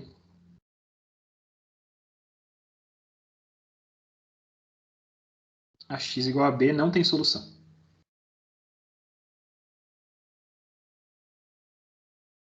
Olhando ali para a coisa, a gente já sabe que não pode ter solução. Não existe uma reta que vai passar exatamente sobre todos eles, portanto, ele não tem solução. Mas, então, a gente vai fazer o quê? Vamos buscar resolver o sistema A transposto vezes A vezes X é igual a A transposto vezes B. Tá, então vamos pegar essas matrizes, né? Vocês observam que é as mesmas matrizes que a gente utilizou antes. 1, 1, 1, 0, 1 e 2.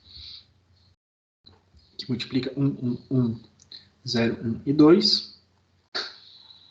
Esse cara que multiplica o x, que tem os coeficientes c e d. Isso aqui vai ser 1, 1, 1, 0, 1 e 2, que multiplica o vetorzinho 6, 0 e 0. Tá? A gente já tinha feito esses produtos antes. 3, 3, 3 e 5, que multiplica C e D. Isso aqui vai ser igual ao vetorzinho 6 e 0. Tá? Fazendo a eliminação, a gente descobre, como a gente já tinha descoberto antes, que o meu vetorzinho x chapéu, que tinha as coordenadas C e D, vai ser a reta que tem as coordenadas 5 e menos 3. Tá? Então, isso era o sisteminha que a gente tinha vindo de resolver agora há pouco, tá? Por isso que foi rapidão da gente fazer. E agora vamos desenhar quem que é essa reta. Essa reta. Então, essa aqui, teoricamente, se a gente fez a conta certa, a melhor reta possível é a reta que me diz que y vai ser igual a 5 menos 3x. Então, 5 menos 3x. Quando y é igual a 0, x vale 5/3, tá? Um pouco antes do 2. Corta o x um pouco antes do 2. E quando x vale 0, y vale 5. Tá? Então, a gente tem então, uma reta que passa aqui, nesse ponto, e uma reta que passa aqui, nesse ponto. E esses dois pontos, então, definem essa reta. Essa é a retinha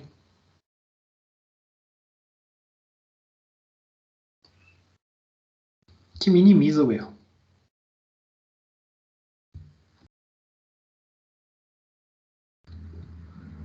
Y é igual a 5 menos 3x. Tá? E onde que estão os erros? Então, deixa eu mudar a cor da minha caneta aqui, né? O erro é o seguinte, para cada um dos x's, a gente mede essa altura. Tá? Esse cara aqui é o erro associado ao ponto 1. Esse carinha aqui, a gente vai chamar de erro associado ao ponto 2. E esse carinha aqui é o erro associado ao ponto 3. Tá? Se você pegasse qualquer outra reta, ela teria erros, os erros seriam diferentes, né, a posição diferente da reta, e esses erros, na hora que a gente pegasse a soma desses erros todos, eles seriam maiores do que esse cara aqui. Tá? Na verdade, esse mínimos quadrados, ele está minimizando o quadrado desses erros, por isso que são os mínimos quadrados. Tá? Então, é a forma de a gente chegar no mínimo de E1 ao quadrado, mais E2 ao quadrado, mais E3 ao quadrado. Por que o quadrado é importante? Porque vocês percebem que alguns erros são positivos, estão para cima, outros erros estão para baixo, negativos. Tá? E a gente vai buscar, então, minimizar a norma desses erros todos. Tanto faz se é um positivo ou outro negativo, né? O que a gente quer é minimizar a norma desses erros, fazer eles passarem o mais próximo possível desses pontos. Tá? E a gente já vai ver isso, né? Vamos ver agora no que nos falta dessa aula, vamos ver essa visão mais geométrica da coisa. Tá?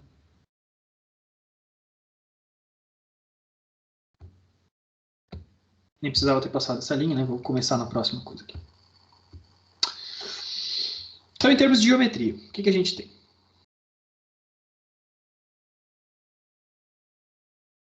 Pensando na geometria das coisas, a gente tem A vezes X. Isso vai pertencer ao espaço coluna de A. Tá bom? O espaço coluna de A é o espaço gerado por dois vetores. Né? A tem duas colunas. A coluna 1, que é 1, 1, 1, e a coluna 2, que é 0, 1 e 2. Essas duas colunas, elas formam um plano. Definem, né? Formam não, definem um plano.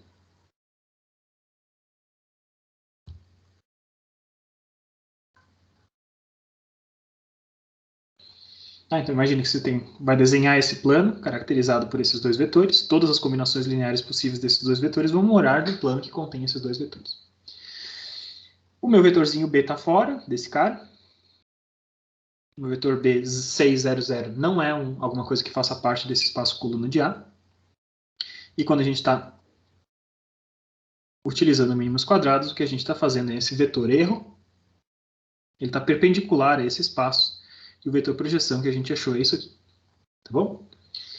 Agora vamos pensar em termos, né, em geometria a gente já tinha feito esse sisteminha aqui, né, o vetor erro perpendicular ao espaço coluna de A. Pensando em álgebra agora. Pensando, tanto faz se eu consigo desenhar esse cara ou não, se está em R3, Rn, tanto faz, tá? Então pensando em álgebra, vamos pensar aqui. Uma coisa que a gente tinha visto no final do capítulo anterior é o seguinte, que qualquer vetor B que esteja em R3, ele pode ser separado numa soma de vetores.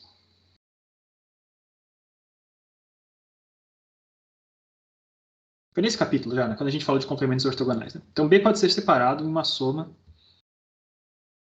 de vetores. Uma parte desses vetores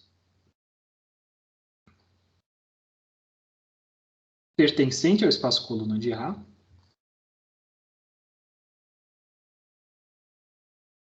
e outro pertencente ao espaço nulo de A transposto, ou seja, perpendicular a C de A. Tá, isso a gente tinha visto antes. Esse vetor que é pertencente ao espaço coluna de A é o vetor projeção. E esse outro vetor que é perpendicular é o vetor erro. Tá? Então é a mesma coisa, né? O que a gente estava desenhando ali em cima, a gente tem uma representação, alguma coisa, uma expressão de álgebra que a gente consegue escrever essa mesma coisa. Tá? Então quando a gente tem, vamos lá, AX é igual a B, isso vai ser então, se B vai estar separado em P e um erro, eu posso escrever dessa forma. Tá?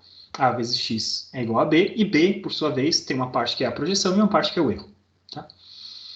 E a gente sabe que A vezes X chapéu é o vetor projeção, tá? Eu não vou marcar os vetorzinhos aí, né? Acho que subentende-se tudo que é vetor aqui ao longo desse caminho. Então, o que a gente tem, no final das contas, é isso aqui. Eu tenho um vetor B, um vetor E e um vetor P. P está contido no espaço que a gente quer, P é perpendicular ao vetor erro, e o B é o vetorzinho que está ali inclinado, que tem uma parcela, né? A projeção desse cara sobre o espaço é P, e a projeção sobre o perpendicular é o erro. Esse cara aqui, claramente, se eu pego esse plano que contém P e B, eu tenho um triângulo retângulo aí, né? Você está vendo que tem um ângulo reto entre esses caras, e por eu ter um triângulo retângulo, eu posso escrever Pitágoras desse cara. Então eu tenho, por exemplo, que a norma de P ao quadrado, né? Mas a norma de E ao quadrado vai ser igual à norma de B ao quadrado. Soma dos quadrados dos catetos é igual ao quadrado da hipotenusa. Tá? E agora eu posso substituir, né, as expressões que a gente tem ali dentro, eu posso substituir dentro dessas normas todas para a gente obter alguma coisa. Tá? Então, vamos lá. O vetor, no lugar do vetor B, a gente vai escrever AX. Eu só me perdi o que eu tinha que escrever aqui. AX menos B ao quadrado.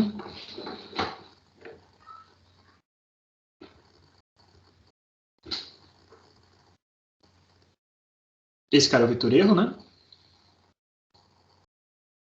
Não, AX é igual a B e B é igual a P mais E.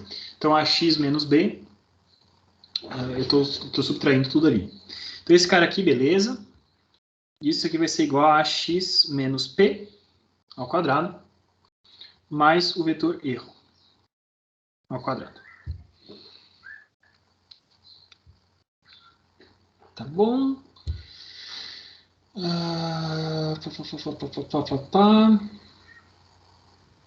Então faz sentido isso. A vezes x igual a b e b igual a p mais z. Acho que é isso aí, né? Então tá. Então quando a gente está na projeção,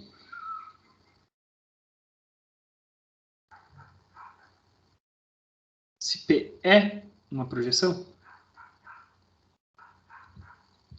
esse x vai ser igual ao x chapéu que a gente estava buscando antes.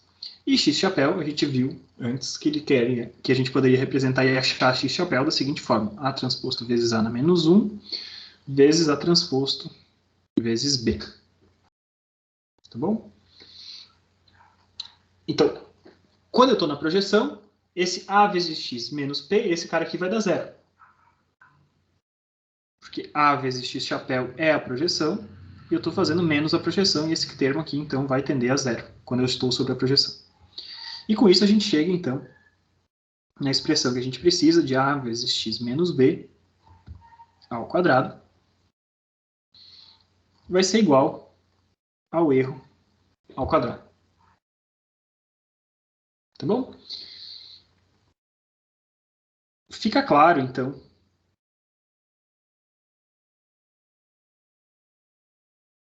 o quanto esse camaradinho ali está associado ao quadrado do erro. Né? O A vezes x menos B está associado ao quadrado do erro.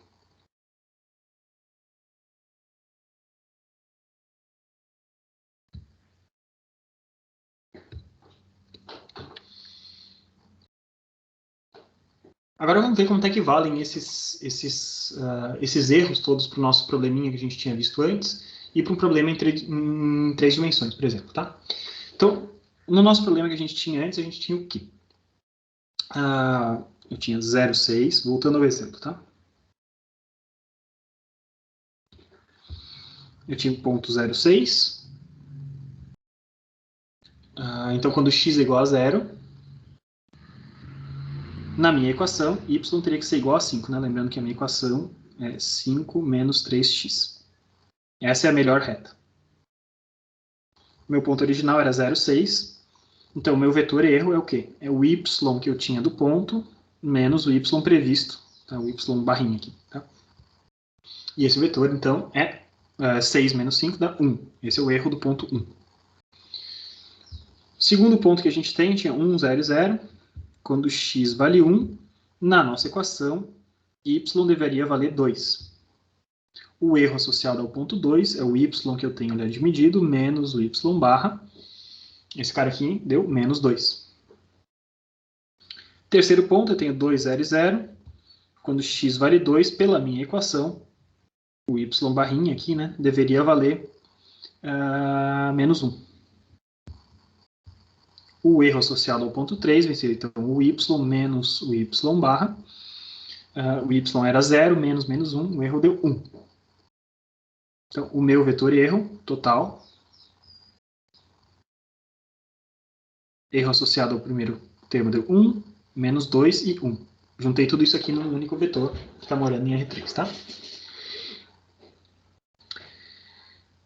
Muito bem, então agora vamos resolver esses, vamos perceber se esse vetorzinho erro é perpendicular ao espaço coluna de A. Então, A, o que eu estou escrevendo agora? Estou escrevendo A vezes X chapéu. Minha matriz A é a matriz que contém 1, 1 e 1, 0, 1 e 2. O meu X chapéu, a gente já sabe que ele vale 5 e menos 3. Tá? Com isso, a gente descobre a projeção, a gente já tinha feito essa conta antes. A projeção valia 5, 2 e menos 1, e esse cara aqui era o vetor projeção. Então vamos desenhar esse camaradinho aqui. A gente tem então um plano. Esse plano é o plano do espaço coluna de A. É o plano definido o plano que contém os dois vetores, as duas colunas de A. Então digamos que a gente tem a coluna A1 aqui, e a coluna A2 aqui. O plano definido por esses dois caras é o plano que define, é o plano do espaço coluna de A. Eu tenho o meu vetor B, original. Lembre-se que o vetor B valia 6, 0 e 0, e esse 6, 0 e 0 não está sobre esse plano. O que a gente fez? A gente achou a projeção desse cara. Esse era o vetorzinho projeção, P que a gente recém achou aqui, 5, 2 e menos 1. Esse cara está assim no plano entre eles. E agora, entre esses dois ali, a gente tem o vetor projeção, o vetor erro, desculpa, que é o vetorzinho que inclui 1, menos 2 e 1. E o vetor projeção, a gente acabou de ver que vale 5, 2 e menos 1. Vamos conferir se esse vetor erro é de fato perpendicular ao plano do espaço coluna de A. Tá? O que eu posso fazer? Eu posso fazer os produtos internos de E pela primeira coluna. Então, eu tenho 1, menos 2 e 1, vezes a primeira coluna de A, 1, 1 e 1. Façam a conta, esse cara aqui vai dar 0. E produto interno, segunda coluna de A. Então, 1, menos 2 e 1, que multiplica 0, 1 e 2. Faço a conta, esse cara aqui dá 0. E, logicamente, E vai ter que ser perpendicular a P também. 1, menos 2 e 1. Produto interno com 5, 2 e menos 1. Né? 1 vezes 5, menos 2 vezes 2 deu menos 4. 1 vezes menos 1 deu menos 1. Menos 4 com menos 1 deu menos 5. Menos 5 com 5 deu 0. Então, esse cara aqui a gente percebe, né, que E é perpendicular ao espaço coluna de A. Como a gente gostaria que tivesse sido. Tá? E o que isso tem a ver, finalizando a última coisa que eu vou falar hoje, né? Qual que seria uma outra visão que a gente poderia ter do mesmo problema? A gente poderia pensar com ferramentas de cálculo. Né? Sempre que a gente fala de minimização, vocês sabem, né? Tem ferramentas de cálculo. E essas ferramentas de cálculo, por exemplo, a gente poderia dizer o seguinte: eu posso construir uma função dos erros quadrados.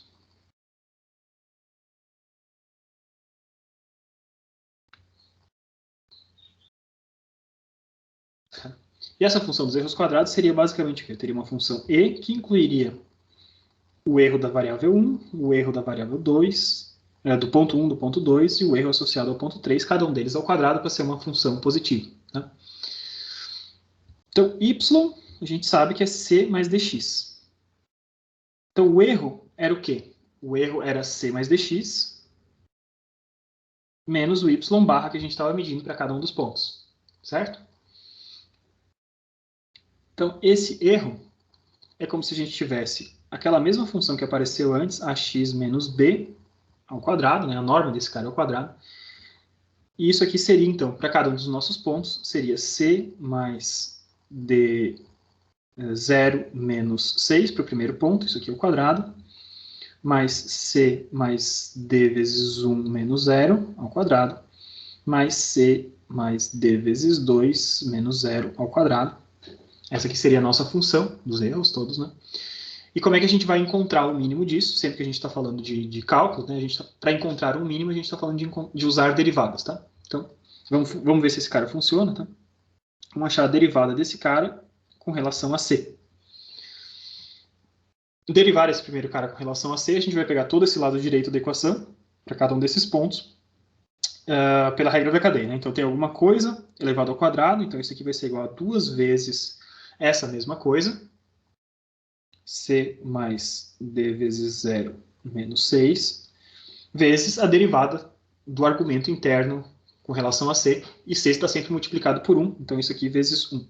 Tá? Então, fazendo a mesma coisa para todo mundo, 2 vezes c mais d vezes 1 menos 0 vezes 1, mais 2 vezes c mais d vezes 2 menos 0 vezes 1, tá?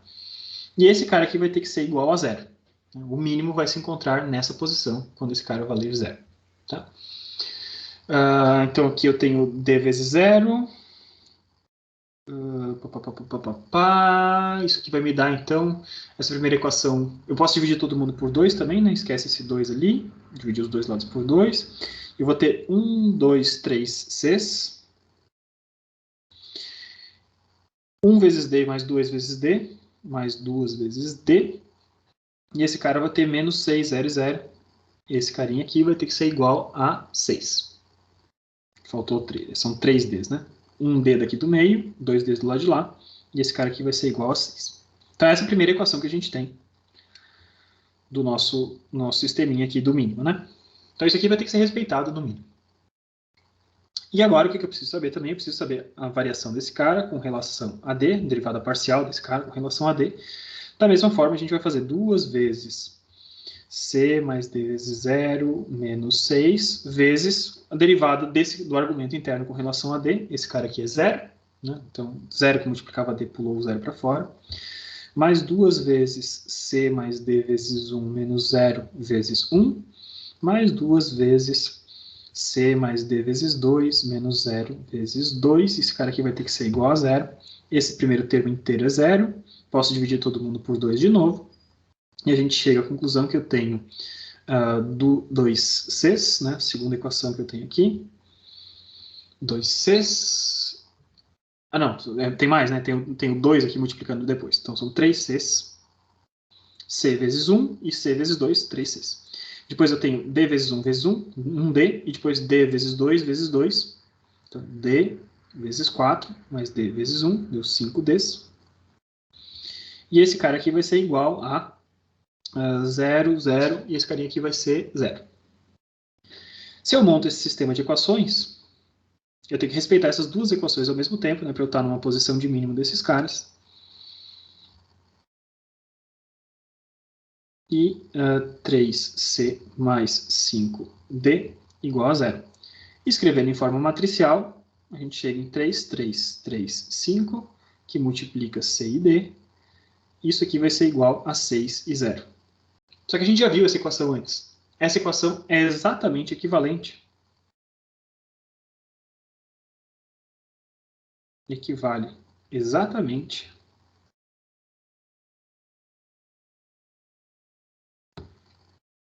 ao sistema A transposto vezes A vezes X é igual a transposto vezes B.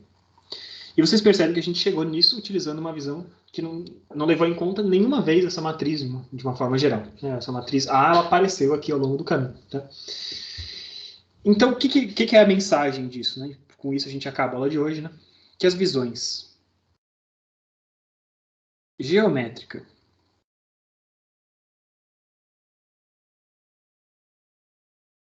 algébrica da coisa, né? Relacionada à álgebra. E de cálculo?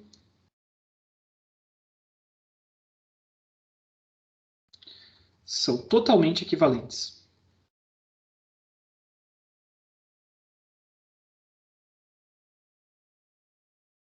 Como tem que ser, né? A gente não poderia ter um desses caras que chegaria num resultado diferente, senão a gente estaria fazendo alguma coisa inconsistente, tá? Mas isso é só para mostrar para vocês como a gente pode chegar em mínimos, né? Para um problema como esse, de achar a melhor reta, eu posso chegar em mínimos utilizando as ferramentas de cálculo que vocês já sabem, derivando igualando a zero, ou vocês podem utilizar essa ferramenta de mínimos quadrados, né? Utilizando a visão de projeções do que a gente tinha efetivamente para chegar na solução desses caras. Tá bom, gente? O que eu tinha para falar para vocês era hoje. Eu quero deixar para vocês um espacinho aqui para se quiserem ainda fazer alguma pergunta. Peço desculpas por a gente ter cedido um pouco tempo, mas acho que a gente conseguiu chegar no ponto que eu precisava chegar hoje. Querem perguntar alguma coisa específica?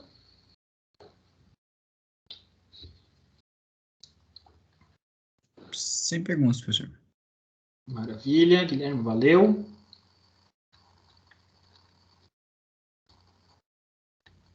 Mais ninguém?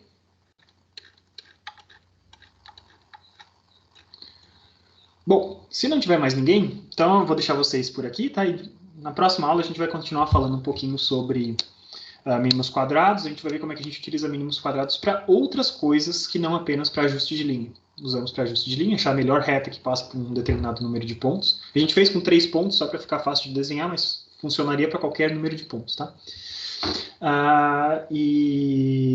Então a gente vai estender para outros tipos de problema, também para ajustes de curvas, tá? Mas não somente para ajustes de linhas. A gente vai mostrar para vocês como que faz, por exemplo, o ajuste de uma parábola.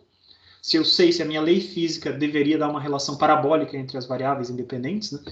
A gente pode utilizar essas mesmas ferramentas para achar a melhor parábola que passa, né, que minimiza o erro para esse conjunto de pontos. A gente vai falar um pouquinho sobre isso, e a gente vai continuar, né, na próxima aula, isso vai ser relativamente rápido.